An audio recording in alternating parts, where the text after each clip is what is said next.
Hello, guys. Today on Dual Political Blog, we'll be talking about once again the state of Nigeria.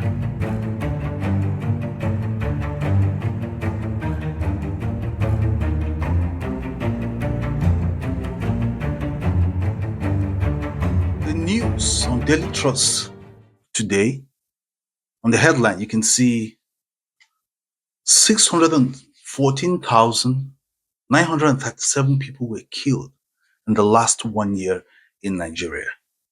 Over 2.2 million people were abducted in Nigeria in the last 1 year. Now, this speaks volume of the high level of insecurity in Nigeria. Now, the funny part about this whole thing is everybody just goes about, especially those in government, like there's nothing happening. No national mourning, nothing. In the last 1 year, over 614,000 people dead.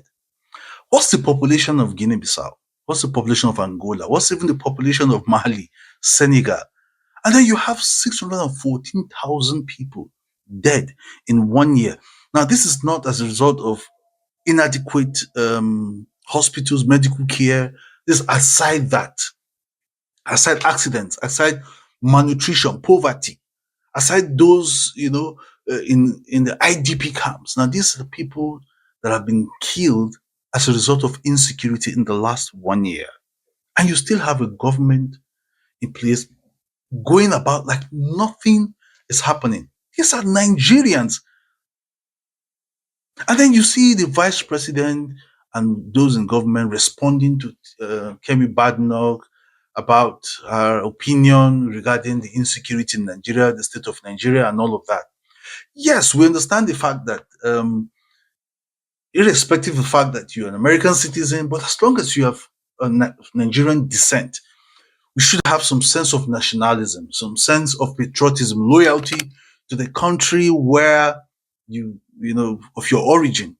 But it doesn't take out the fact that the things that have been said or the things that she has pointed out, they're not true. They're even worse. Because she didn't point the fact that a lot of people have died. She only pointed about police and all of that. And come to think of it,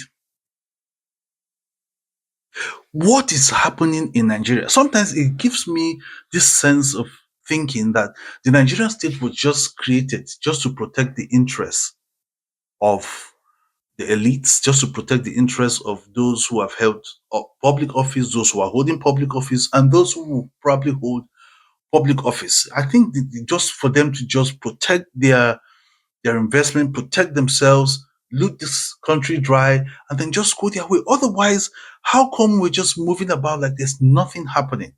This cannot happen in normal persons cannot die in Britain or die elsewhere, and then we just move on like nothing's happening.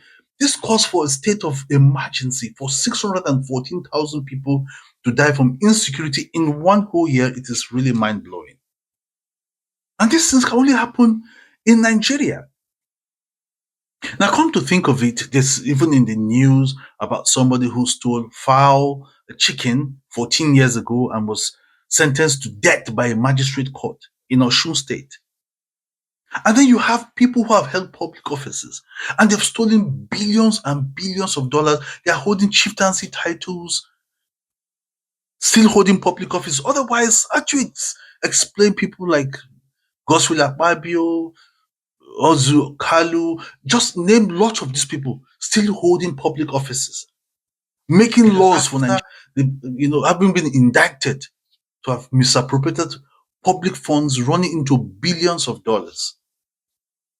How do you explain that? It's really mind blowing some of the things that we see happen, in Nigeria and all of that, where the country where people's future are not even guaranteed. Yes, it's right to talk about what Kemi said and all of that, but that's not the focus. And someone trying to justify that, oh, even in Britain, there's hundreds of knives, who have been knifed, but that is not compared to people losing their lives.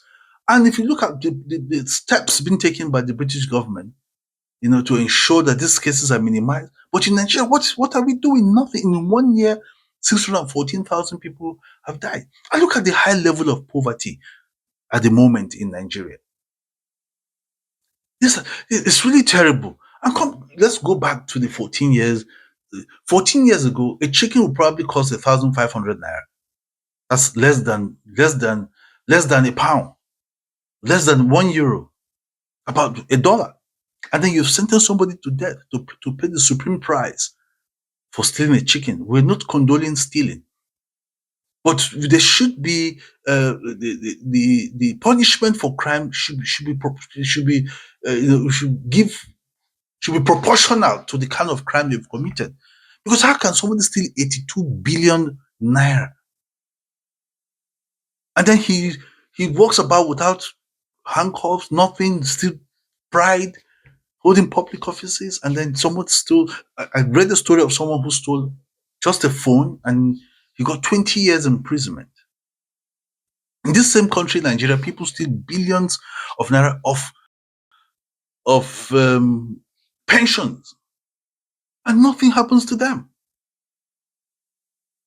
Because otherwise, how do you explain that the fact that people like Muhammadu Buhari, Hadi Sirika, former Accountant General, they're not in jail because the former Minister of Aviation took taxpayers' money, run into billions, hired an aircraft, repainted it Air Nigeria, and sold it to Nigerians that we now have Air Nigeria. When the company it's not in existence. And the man is in his house, a former accountant general. So many of them are in their house. Nigeria just woke up one day, Naira had been redesigned, and that is it. Putting Nigerians into untold hardship. These things, so I keep wondering, is it that Nigeria, is just there because what's the hope of the common man? Would Nigerian just woke up one day and 15 trillion naira contract for Coastal Road awarded to company with very shady, background. Coastal Road, when there are so many federal roads in Nigeria begging for attention. So many of them. And you've awarded something equivalent as your national budget for a road that many Nigerians might not even apply just because you want to settle some people, in government. And, with the level of poverty in Nigeria, we've seen in the news the first lady giving out billions to a former school, billions to be shared to elderly people. Fantastic idea, laudable. But in the interest of accountability and transparency in the expenditure of public funds, where are these monies coming from? Are they appropriated for in the budget? Is it a personal money? If it is a personal money, how did she come about it? Because if you hold public office in other climes, for every amount spent has to be clarity, transparency on where that money came from. If it's a private sector funding, we need to know. Because these are things that happens in Nigeria. It's so mind blowing. Which way, Nigeria? Because uh, some of the youths, who have attacked Kemi and all of that, some have said, what she said was right. The National Library, the contract was awarded in 1984, over 40 years ago, if I'm not mistaken. Yet to be completed. But you will spend 21 billion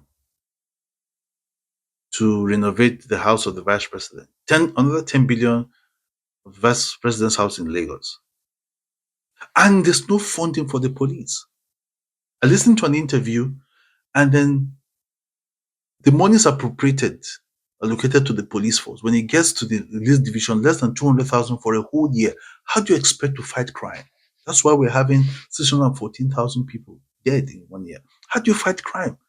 There's no motivation for the police, and then you expect them not to extort. Extortion is bad, but this is what you get when you don't fund the police. You don't know welfare. You go to the police barracks. It's more like um, more like house for animals, no transport scheme for the police, no good school for their kids, no good health care, none of this. Like, how do you expect the policeman to do to enforce law, fight crime with the whole of his heart? It's not possible. How about the educational system? Zero. You will take do supplementary budget for all manner of things, but not to fund education. It's really mind blowing some of the things that happens in Nigeria, and you expect the youth not to japa? Not possible. Because some Nigerians live abroad not because they are happy living abroad. It's because there's nothing for them back home because they have no connections. They have nobody to help them.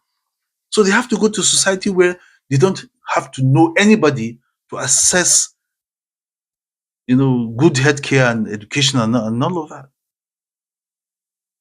It's very it's sometimes when you listen to some of the things coming up from Nigeria, you just wonder if we still have leaders because in other climes, if these things happen, somebody will have to leave office.